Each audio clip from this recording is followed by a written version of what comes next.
নাক ডাকা একটি খুব কমন একটি অভ্যাস।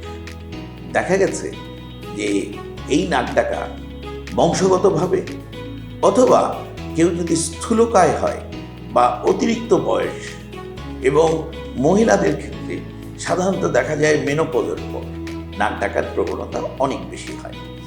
এবং এই নাক ডাকা লোকের সংখ্যা প্রায় 60 থেকে 70 ভাগ।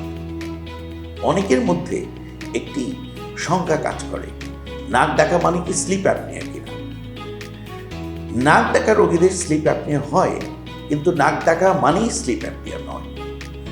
যদি কেউ নাক ডাকার পাশাপাশি তার যদি রাতের বেলা দম বন্ধ হয়ে যায়, তিনি যদি দম বন্ধ হয়ে জেগে ওঠেন এবং স্লিপ অ্যাপনিয়ার পরীক্ষা, যেটি আমি বললাম যে পলিসোমনোগ্রাফি পরীক্ষায় যদি দেখা যায় যে ঘন্টায় 5 বারের বেশি তিনি ঘুম ভেঙে জেগে উঠছেন, তাহলে পরে বলতে হবে যে তিনি স্লিপ অ্যাপনিয়া নামক রোগে ভুগছেন।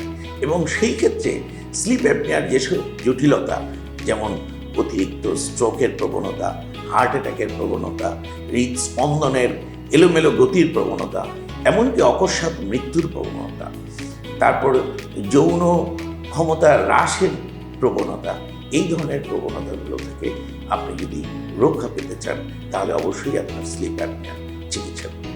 স্লিপ অ্যাপনিয়ার রোগীরা অনেক সময় কমপ্লেন করে থাকেন যে বেড পার্টনার তাকে লাথি দেয়, এসে বলে যে বেড পার্টনার আমাকে ঘুমের মধ্যে পা দিয়ে লাথি মারে, এটি শোনা যায়।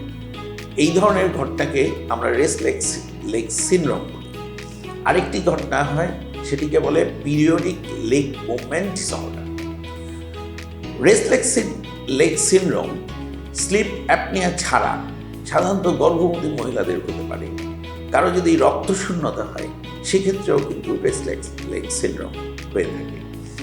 অনেক ক্ষেত্রে দেখা যায় যে আমরা যদি এই পিরিয়ডিক লেগ মুভমেন্ট ডিসঅর্ডার যদি স্লিপ অ্যাপনিয়ার সঙ্গে থাকে, আমরা যদি স্লিপ অ্যাপনিয়ার চিকিৎসা করি, তাহলে এই ঘুমের মধ্যে পা দিয়ে বেড পার্টনারকে আঘাত করার মতো রোগের চিকিৎসাও একই সঙ্গে হয়ে যায়।